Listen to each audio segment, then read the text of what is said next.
Inséré dans la loi de 2015 qui légifère ou qui organise les secteurs des hydrocarbures, l'établissement de gestion de fonds de génération future dans ces secteurs s'est fait toujours attendre.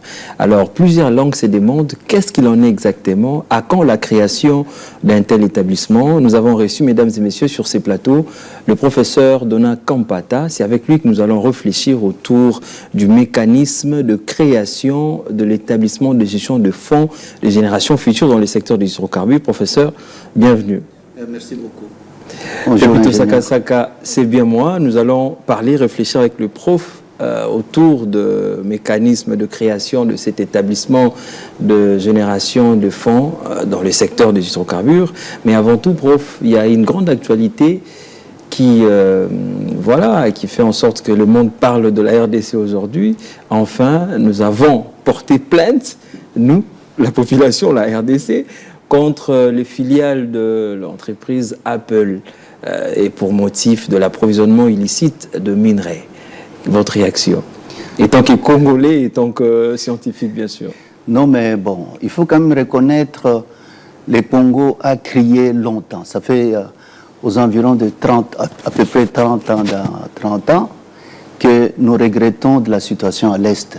Quand on parle de fuite de métaux stratégique à l'Est, on veut parler de coltan et des accompagnateurs cassitérites et autres. Vous êtes sans ignorer que la guerre à l'Est de notre pays, c'est ce que nous appelons la guerre géologique. La guerre géologique parce que la répartition des minéraux n'a pas de frontières. Dieu, quand il a créé, les frontières, c'est nous. Mais il s'est fait que le coltan est beaucoup plus chez nous qu'au Rwanda. Au Rwanda, ils ont quand même quelques gisements. Ce n'est pas une injustice. Mais qui ne mérite pas la construction d'une usine de traitement des minéraux. Vous savez, le Rwanda a construit les usines avec un œil pointé dans notre pays et à l'Est. C'est pourquoi vous avez vu que la guerre persiste à l'Est. Et cette guerre, c'est pour alimenter les usines. Si la guerre se termine, son économie sera par terre. Sera par terre. Mais, et encore plus maintenant, les consommateurs a été identifié. C'est lui qui achète les minéraux, c'est lui qui a peut-être qui a financé l'usine. Est-ce que tu crois qu'il croise les bras? Non. Au lieu de venir chercher les minéraux chez nous, il a construit une usine, il cherche les minéraux au Rwanda. Et le président de la République l'a identifié, il l'a cité.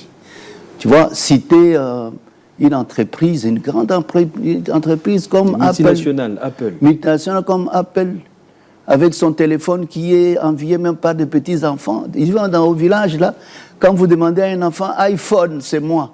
Mais regardez maintenant la publicité qui est donnée sur Internet. Les Américains ont su maintenant que c'est un téléphone du sang. On a frappé fort. On a tapé très fort. Et je vous assure que même si les Rwandais persistaient, mais Kagame doit savoir qu'il a les mains avec du sang, le sang des Congolais. Je crois que Apple, j'ai suivi il y a 2 jours, et Apple commence déjà à reculer. Et Apple, dans une de ces réunions, ils ont quand même dit que nous n'allons pas acheter les minéraux provenant des zones à risque de Rwanda ou de la RDC. Je crois que là, c'est une victoire pour le président de la République. Il faut lui donner un coup de chapeau quand même. Peu importe la durée de la nuit, le soleil finit toujours par apparaître et la RDC va remporter parce que nous avons ces minerais, ces ressources comme dans du ciel. Prof, nous parlons de cet établissement de gestion de fonds dans le secteur des hydrocarbures qui est également inscrit dans la loi, l'article 19, la loi portant l'organisation dans le secteur des hydrocarbures. Mais jusqu'aujourd'hui, plusieurs années après la promulgation de cette loi, cet établissement-là n'a jamais vu le jour. Voilà, une petite réaction avant d'entrer, avant de décortiquer cette thématique. Non, mais vous savez, une loi change beaucoup plus. Elle passe par plusieurs mains. La loi commence au niveau du ministère, la société civile réunie, elle est modifiée, elle est restructurée au niveau du Parlement, au niveau du Sénat. Il y a chaque fois des matières qui sont enlevées ou bien des matières qui sont ajoutées. Mais dans notre cas ici, vous savez que un fonds pour l'exploration, un fonds des hydrocarbures, comme nous avons un fonds minier pour les générations futures, c'est quelque chose de capital. Vous savez, j'ai toujours dit que la richesse, en nous appelant scandale géologique, c'est comme ça qu'on nous appelle. Moi, j'appelle parfois scandale de malédiction. Pourquoi? Parce que tant que la richesse est dans les sous-sols... de malédiction. Tant que la richesse est dans les sous-sols, ne dis pas que je suis riche, tu es pauvre. Parce que la richesse, c'est lorsqu'on l'extrait, on connaît sa valeur, on le met sur la table, on commercialise avec profit. Tu peux le commercialiser sans profit. Là, c'est rien du tout. Tu vois, nous pouvons nous taper sur la poitrine, que nous avons 6 milliards de barils dans la cuvette centrale. De l'autre côté, on parle de 6 milliards de barils dans le Graben, Albertine. Mais ce sont des chiffres que nous nous donnons. L'exploration doit suivre. Je crois que c'est là où nous voulons aller, trouver un fonds pour faire l'exploration. Parce que l'exploration coûte cher. Hein? L'exploration, ça coûte cher. Parce qu'il y a la richesse, l'exploitation, c'est une suite continue. Ça coûte cher. Je pourrais expliquer aux gens ce que c'est l'exploration, parce que c'est ça notre malheur, que les gens comprennent. Exact. C'est quoi l'exploration? Voilà. C'est-à-dire l'exploration, on doit avoir vu des indices. Un indice, c'est quoi? Vous vous promenez dans un champ, vous voyez un échantillon de minerais, vous voyez une imprégnation du goudron. Nous, quand on regarde, ce n'est pas le goudron qui a été jeté, c'est le goudron qui vient du pétrole. Quand le pétrole trouve l'oxygène, c'est-à-dire l'air libre, il s'oxyde, il brûle, il donne du goudron. Alors, c'est déjà un indice pour trouver là où se trouve le gisement de pétrole. C'est ça les calvaires. Les suintements au niveau de la surface. C'est ça les calvaires commencent par là. Ce n'est pas parce que tu as vu les suintements et que tu peux faire un forage. Non. Le pétrole peut venir de très loin. Lorsqu'il n'a pas trouvé les barrages... voisin, comme vous avez dit, il n'y a pas de barrière avec les ressources naturelles. Il n'y a pas de barrière. Donc, il se promène. Il faut que dans sa vie, qu'il ait trouvé un obstacle qui l'empêche de circuler. Maintenant, l'exploration, c'est trouver les endroits où les obstacles sont érigés. Et le pétrole est là. S'il n'y a pas de pétrole, il y a le gaz avec lui. Et maintenant, pour être sûr et certain, il faut injecter les forages, les premiers forages. Les premiers forages, on l'injecte là où la géophysique, maintenant dont nous parlons, le sismique, là où vous avez soupçonné qu'il y a la barrière, vous injectez. Mais vous avez encore une chance sur 100 pour tomber exactement là où se trouve le pétrole. C'est pourquoi les gens ont peur de dépenser de l'argent.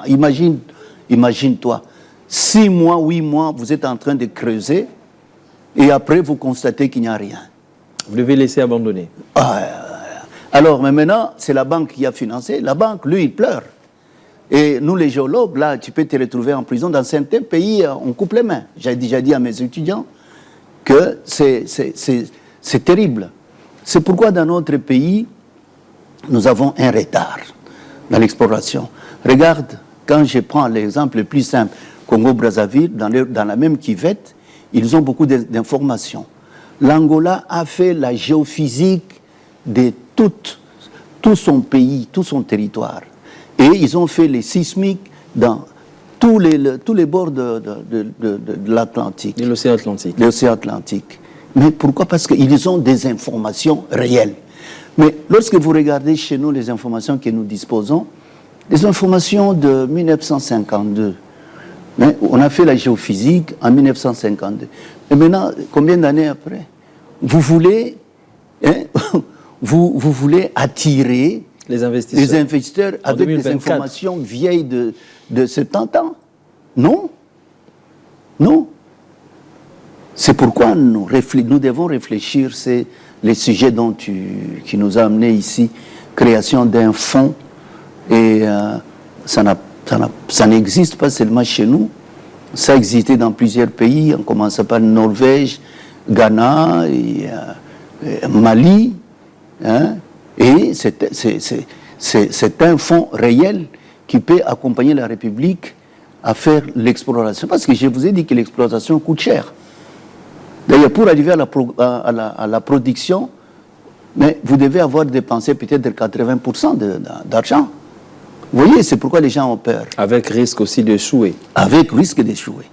C'est pourquoi vous avez vu, je félicite quand même le ministre, son Excellence, qui a bien voulu arrêter la première tentative. La première tentative, attendre la prochaine. Oui, il a arrêté, attendre, parce que les informations ne sont pas bonnes. Nous avons beaucoup plus d'informations qui sont vieilles. Alors, prof, nous allons certainement parler et comprendre le mécanisme pour arriver à mettre sur place cet établissement, bien que la loi en a prévu. Parlons un peu de cette question de Moanda.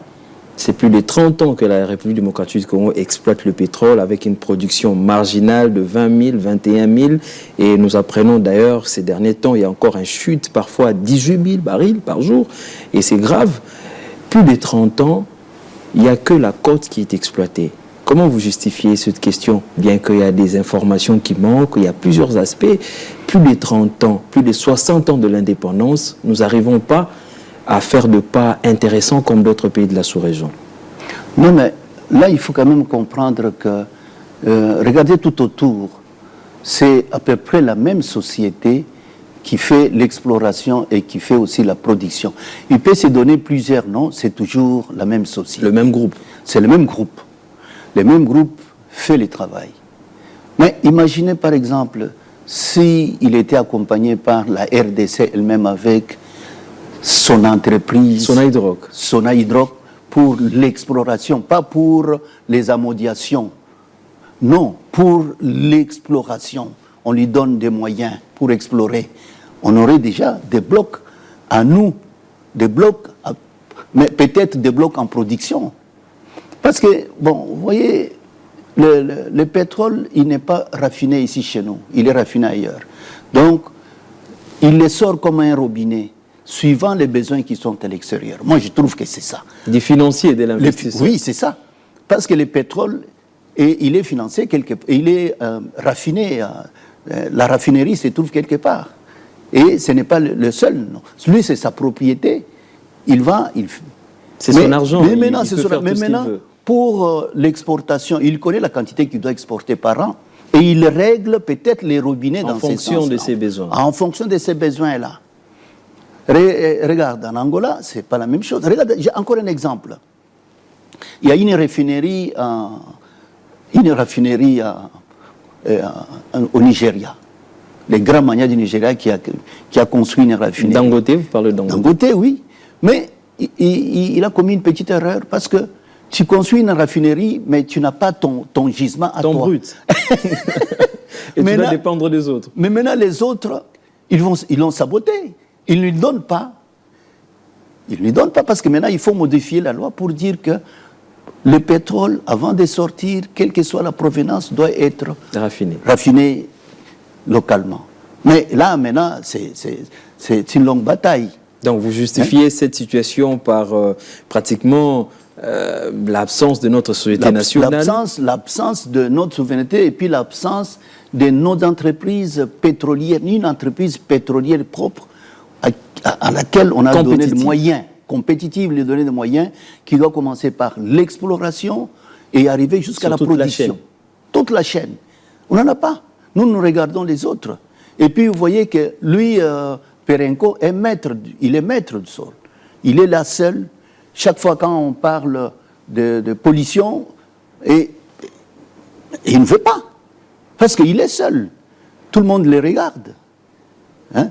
Alors, dans cette condition où les champs est marginaux, plusieurs puits sont pratiquement en fin de vie, et nous allons encore continuer avec Perenco pour 25 ou 30 prochaines années, Vous proposez quel scénario? Est-ce qu'il faudrait ouvrir les champs, accorder plus d'opportunités aux investisseurs, améliorer notre société nationale, ou sur quel angle peut-on nous atteler pour avoir une politique dans ces secteurs aussi captivante et réaliste?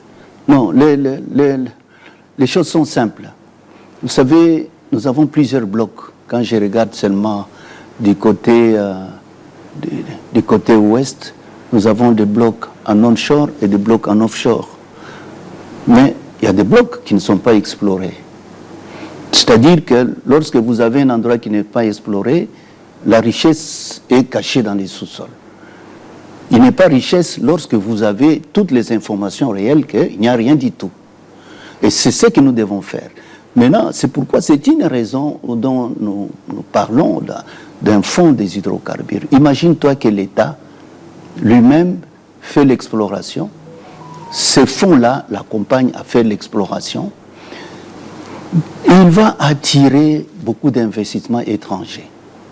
Ce fonds-là pourra étudier aussi la formation des ingénieurs, des jeunes ingénieurs comme toi. Là, vous parlez des avantages, bien sûr. Les avantages de ces fonds. Et c'est ce que nous attendons. Pendant qu'il y a des étudiants qui on a du mal à faire le stage, mais on se retrouve dans des stations-service Info-Heures. Oh, ce n'est pas ça. Et c'est très grave. C'est une désorientation. Parce que lorsqu'on parle d'un fonds des hydrocarbures pour les générations futures, ce n'est pas un fonds qu'on doit garder dans un compte bancaire pour attendre la génération future. Qu'est-ce qu'il en est exactement? C'est la même chose, la mauvaise compréhension aussi dans le fonds minier. Les fonds miniers, l'objectif principal, c'est d'abord accompagner la RDC dans l'exploration, découvrir de nouveaux gisements et parvenir à les certifier. À ce moment-là, les générations futures vont gagner beaucoup plus. Ce n'est pas l'argent liquide. Et l'exemple que je donne à mes étudiants... Mais on parle de fonds et facilement on comprend que c'est l'argent. Là, tu vois, je donne parfois l'exemple à mes étudiants. Ils disent, tu as un salaire de $200, mais tu dois garder l'argent sur ton compte pour les générations futures, c'est-à-dire pour les arrière-enfants qui viendront. Tu ne t'en sortiras pas. Alors, mais si tu construis une maison, quelque chose, tu fais quelque chose... Un actif. Voilà. Et à ce moment-là, les générations futures vont en profiter. C'est un fonds également. Oui, c'est la même chose. C'est-à-dire explorer les blocs, les explorer, trouver les informations qui sont là-dedans. Nous allons avoir beaucoup d'argent. Cet argent va aider les développements durables de ces secteurs. De ces secteurs, va aider même la population, l'emploi. Et les jeunes gens vont être formés. Et nous allons attirer les gens de l'extérieur. Vous savez, pour attirer quelqu'un de l'extérieur, c'est lorsque vous lui présentez un gisement ou bien vous lui présentez un bloc où il y a des informations réelles, des informations actualisées, pas de vieilles informations. Alors, prof, ça devient très intéressant. Mais oui. Dites-nous dans le concret, quel est le mécanisme? Comment y parvenir? Depuis que la loi a été promulguée, comme je l'ai dit plusieurs fois ici, depuis 2015, jusqu'aujourd'hui, nous n'avons pas pu concrétiser cet établissement. Dans le concret, qu'est-ce qu'il faudrait faire? Là, je crois que la première chose, il faut définir les objectifs du fonds, les objectifs. Ça, c'est capital. En parler, c'est-à-dire on commence toujours par un groupe restreint.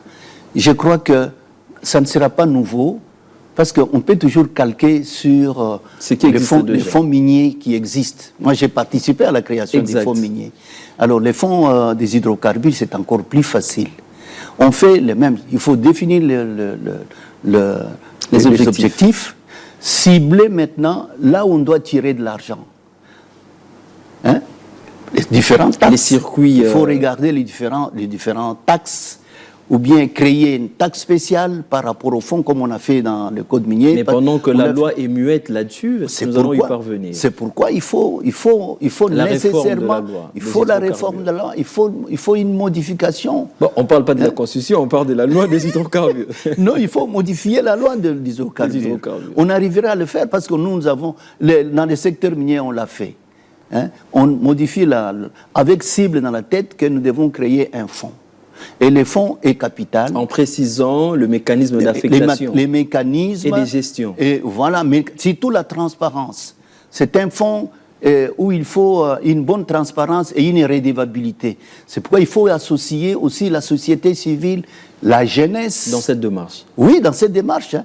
Il faut que la société civile soit présente là-dedans. Et les autochtones également. Les autochtones, là où on doit faire l'exploration, les activités ne vont pas se faire à Kinshasa. Généralement, c'est dans le fond, cuvette centrale, Congo central. Non, mais il faut... comme nous n'avons qu'une seule entreprise qui est Perenco, qui est dans la production, on pourra trouver aussi un autre système, trouver... ça, c'est l'État lui-même, voir comment est-ce qu'on peut puiser quelque part. Parce que c'est l'argent, si on puise d'un côté, on sait bien que lorsque nous aurons des bonnes informations, nous allons attirer les investisseurs. Les investisseurs ne viendront jamais main vide et ça va... Ils vont acheter le cahier de charge et nous aurons de l'argent pour la génération future. Là, je vous assure, les générations futures vont sourire. Et cela peut nous prendre combien de temps pour créer cet établissement? Non, c'est de la volonté. C'est la volonté de l'État. Dans une année, on peut modifier, on peut d'abord déjà préparer, c'est un décret, hein, on peut préparer le décret, une mouture, entre-temps on prépare aussi la modification de la loi, c'est vite fait. Hein. Ça dépendra maintenant de la volonté, dans une année, 2 ans, c'est suffisant, avant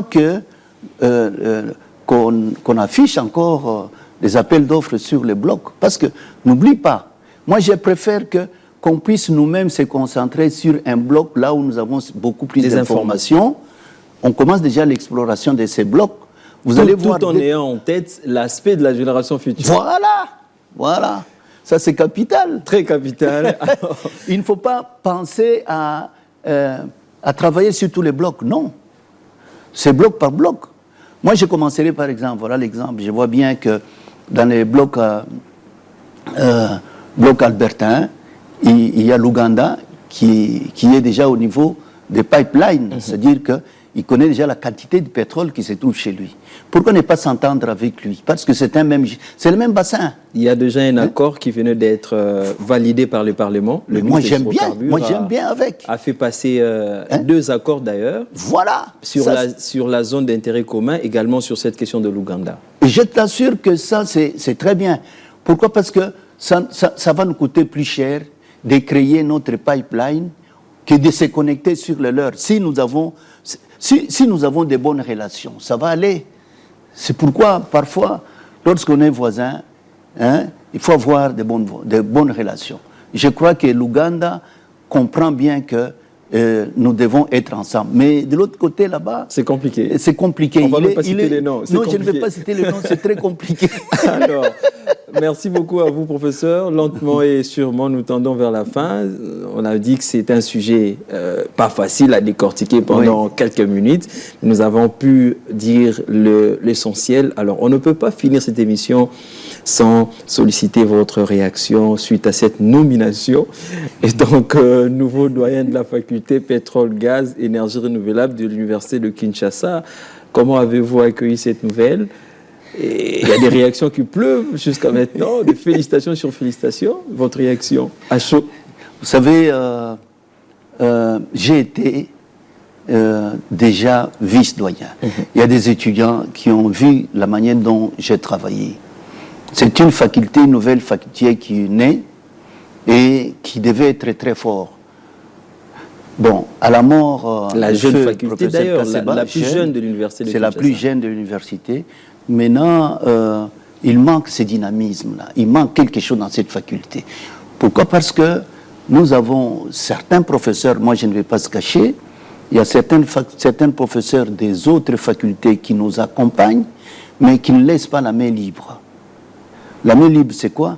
Nous devons former les jeunes, nos jeunes qui vont rester à la faculté. On l'appelle jeune, c'est parce que c'est une faculté qui n'a pas de professeurs et qui profite des professeurs des autres, surtout de la faculté des sciences. Géosciences. Mais géosciences, ce sont des chimie et tout ça.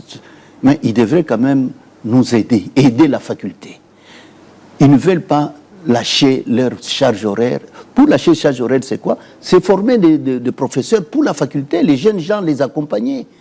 Maintenant, il y a au moins 4 jeunes qui sont en Chine, que nous attendons.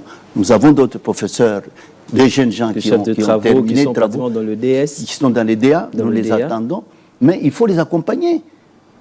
C'est ça. Nous parlons parfois des générations futures. Il faut préparer cette génération future qui devrait nous remplacer. Hein? Nous ne sommes pas éternels. L'université reste, l'université a commencé très très longtemps, va continuer à former, l'université a formé, et alors, moi, je n'aime pas beaucoup nos amis professeurs qui arrivent, qui donnent, mais qui s'acharnent, qui ne veulent pas que cette faculté puisse rebondir. C'est pourquoi les jeunes gens, les étudiants méconnaissants, ils ont applaudi. Là, je remercie aussi les recteurs.